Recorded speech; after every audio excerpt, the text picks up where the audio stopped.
రాత్రి పడుకున్నప్పుడైనా 10 నిమిషాలు నేను ఈ శరీరం కాదే. ఎందుకంటే నేను గాఢ నిద్రపోయినప్పుడు ఈ శరీరం ఇక్కడే ఉంది, నేను కలగని అమెరికాలో ఉన్నానే, అంచేత నేను ఈ శరీరం కాదు, నేను ఈ మనస్సు కూడా కాదు. మనస్సు మనోనాకమందు అహం దేవో మనస్సాక్షితి నిశ్చయాత్ శంకరాచార్య చెప్పిన మాట. నేను ఈ శరీరం కాదు, అర్థమైపోయింది. మన శరీరం ఇక్కడే ఉంది, మనం ఎక్కడో కలగంటున్నాం కదండి, కల్లో మనం ఉన్నాం కానీ ఇంట్లో లేం కదండి ఖచ్చితంగా. అంటే మన శరీరం మనం కాదు, మనస్సు కూడా మనం కాదు. దానికి లెక్కేమిటి?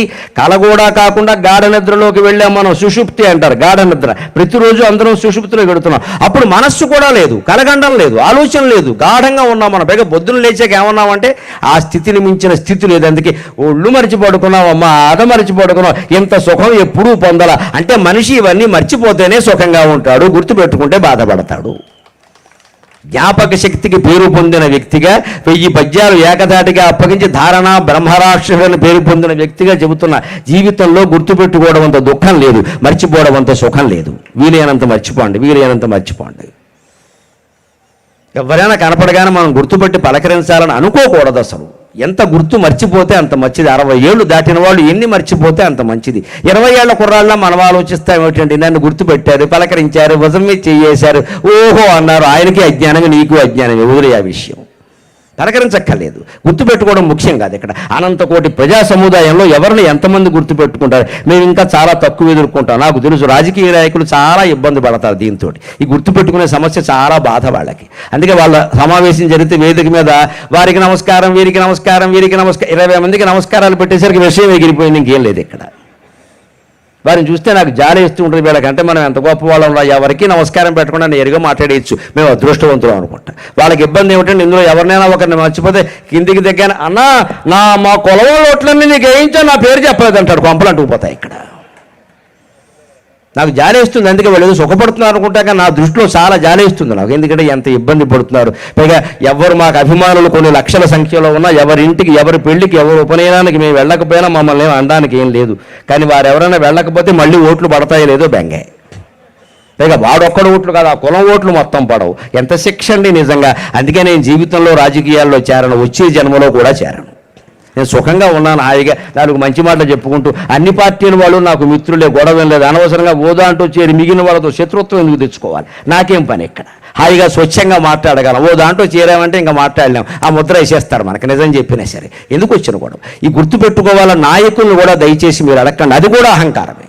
ఆయనకు తెలుసుంటే పలకరిస్తాడండి, లేకపోతే లేదు. ఆయన ఎందుకు వచ్చాడు, ఆ పని ఆయన చేయనివ్వండి. మీద పడిపోవడం, ఫోటోలు తీసేసుకోవడం, నన్ను గుర్తుపట్టలేదు, ఇదివరకు వచ్చాడు మా ఇంటికి ఇప్పుడు రావట్లా, ఏమిటి వస్తే వచ్చేది? ఆయన కాళ్ళ మట్టి మనకు అంటుకోవడం తప్ప వచ్చేది ఏమిటమ్మా ఇక్కడ? ఎందుకు రావాలి మన ఇంటికి? ఎవరైనా సరే, ఎంత గొప్పవారైనా సరే మన ఇంటికి రావడం, మన ఫ్యామిలీ అంతా ఫోటో దిగడం, ఆ ఫోటో పెద్ద ఇంట్లో పెట్టడం, ఇక్కడ వచ్చిన వాడికల్లా చూపించడం, ఇదో పెద్ద గోల ఇక్కడ. వాడికి బాధ, మనకి బాధ. ఎందుకు వచ్చింది ఈ ఫోటోలు అనే కార్యక్రమం? మేము కూడా చాలా ఇబ్బంది పడుతున్నామండి. కొన్ని లక్షల మంది ఫోటోలు తీసుకుంటారమ్మా, ఈ ఫోటోలు ఎక్కడ పెడతారో తెలియదు. రేపొద్దు నేను కాలి కాలేసి కూర్చుని ఈయన కాళ్ళ దగ్గర నా శిరస్సు పెట్టినా నేను చేయగలిగింది లేదు. నోరు మూసుకుని భరించాలి. అది వాట్సాప్లో పెడతాడు, 100 మందికి పెడుతుంది. సార్ మీరు పలానాయన కాళ్ళ దగ్గర ఉన్నాడు అంటాడు, నేను రావాలి ఇక్కడ. ఇప్పుడు ఫోటో తీసుకెళ్ళి ఎక్కడ పెడతారండి? మాకేమన్నా తెలుసానమ్మా? కూర్చుంటే తీసేస్తున్నారు, నుంచుంటే ఎందుకమ్మా ఫోటో? పని ఏమిటి ఆలోచించండి. నేను చెప్పిన మాటలు వినండి దయచేసి, ఆ మాటలు ఆచరించండి. ఫోటోలు దేనికండి పని లేక?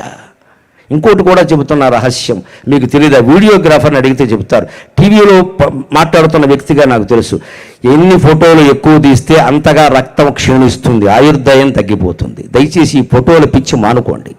మేము ఆయుర్దాయంతో సుఖంగా ఉండాలని కోరుకోండి. స్కానింగ్ జరిగిన, ఎక్స్రే జరిగిన కాదని మామూలు ఫోటోలకు కూడా శక్తి క్షీణిస్తుంది. అది ఫోటోగ్రఫీ. కాంతి మన మొహం మీద పడుతుందండి, మొహంలో ఉండే కాంతి లాగేస్తుందమ్మా, లేకపోతే నీకు ఫోటో రాదు. నా మొహంలో కాంతి లేకపోతే నీకు ఫోటో రాదు. మళ్ళీ నా మొహంలో కాంతిని మా ఆవిడ చూసి ఆనందించాలి కదా, అందుకని ఫోటోలు తీయకండి. మీరు సత్తుపల్లి వచ్చి సత్తుపల్లిలో అయిపోయారంటే బాగుండదు కదా ఇక్కడ. కానీ మనకు అదో లెక్క, వెనక నుంచుని, ముందు నుంచుని, పక్కన నుంచుని. భార్యాభర్త వస్తారు, విచిత్రంగా ఉంటుంది నాకు. ఇద్దరు చెరువువైపు నిలబడతారు, మిమ్మల్ని విడగొట్టడానికి నేనేవండమ్మా. భర్త ఓ పక్కన నుంచుని, ఆయన పక్కన భార్య నుంచుంటే మాకు అభ్యంతరం లేదు. ఆయన ఇటు నుంచి ఉంటాడు, ఆయన అటు నుంచి ఉంటాడు. ఈ మధ్యలో ఉన్నవాడు ఎవడు? ఈ కండువా ఓటు లేకపోతే నాకు ఎన్ని అపార్థాలు వస్తాయో. మా ఆవిడ ఈ పాటికి విడాకులు ఇచ్చేసి ఉండేది నాకు. ఈ ఫోటోలు దిక్కకూడదండి, ఇలాగ చాలా తప్పది. ఎందుకు ఫోటో పని ఏంటి అసలు మీకు? ఇన్ని మాటలు చెబుతున్నామండి, గంటన్నర పైందాం, నేను 1 గంట కాపుతానన్న ఆపలేదు. ఈ జనం ఉన్నారమ్మా, జనంలో ఏ చైతన్యం 10 మందిలో వచ్చినా నాకు ఆనందమే, 10 మందిలో వచ్చినా నాకు ఆనందమే.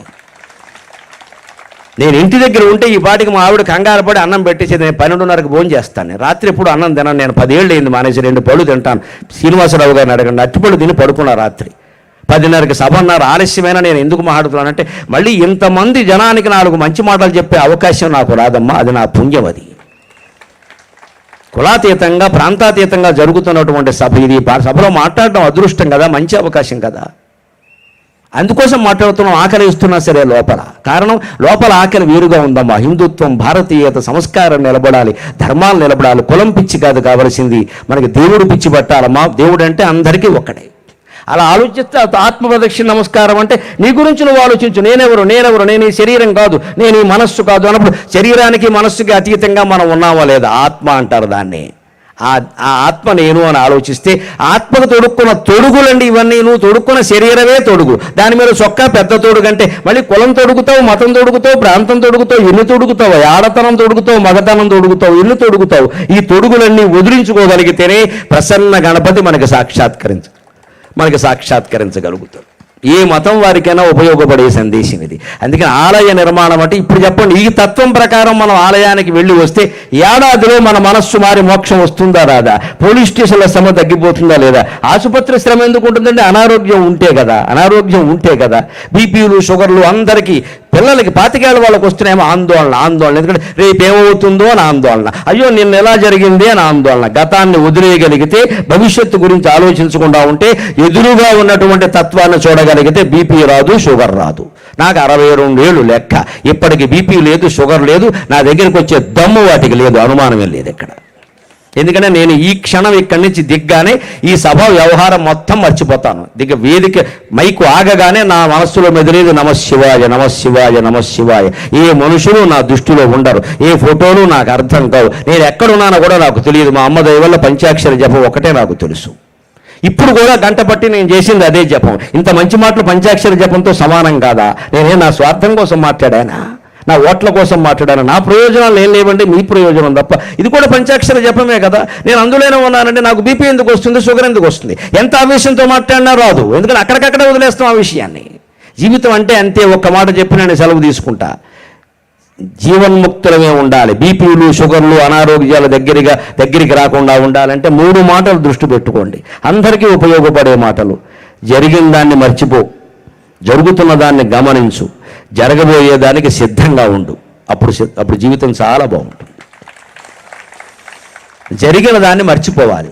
నేను ఎక్కడో పేరెంటానికి వెళ్ళాం, మీటింగ్కి వెళ్ళాం, అక్కడ వాళ్ళు మమ్మల్ని సరిగ్గా రిసీవ్ చేసుకోలేదు, మంచిది, ఇంకోసారి వెళ్ళకు, అంతే. ఇక ఆ ప్రసక్తి వద్దు, చర్చ వద్దు దాని గురించి. వాళ్ళు రిసీవ్ చేసుకోలేదు కదా, మానేసి వెళ్ళడం, గొడవ వదిలిపోయింది.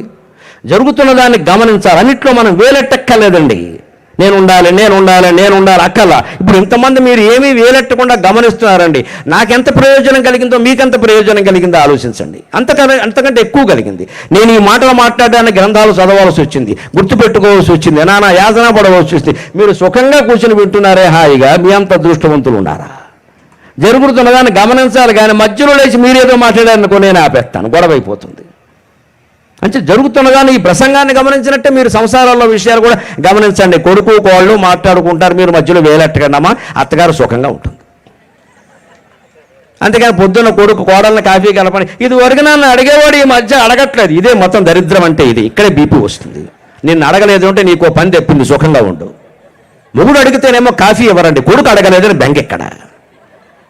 మొగుడు అడిగితే ఎవరన్నా సమయానికి, అప్పుడేమో పూజల దగ్గరికి వెళ్ళిపోతారండి అందరూ కూడా. మొగుడు సేవ చేయక్కల్లా, పూజ కావాలి. కొడుకు అక్కపోతే మాత్రం కొంగును కట్టేసుకుంది అబ్బాయిని, దేనికో కట్టుకుంది, నీకు ఎందుకో గొడవ ఎక్కడ? నువ్వు కట్టుకోలేదు నీ మొగుడిని. అత్తా కోడళ్ళ తగాదాలకి, అసెంబ్లీలో తగాదాలకి తేడా లేదండి, మొత్తం అంతా ఒకటే కారణం అండి, ఆధిపత్య పోరాటం. రాజకీయాలు మారాలంటే మనుషులు మారాలి, మీరందరూ మారాలి, నేను మారాలి. ఆ మహనీయమైన మార్పుకు నా ప్రవచనం ఏమాత్రం ఉపయోగపడినా నేను ధన్యుణ్ణి. నాకు ఈ 4 మాటలు నేర్పిన మా అమ్మ ధన్యురాలు. సెలవు.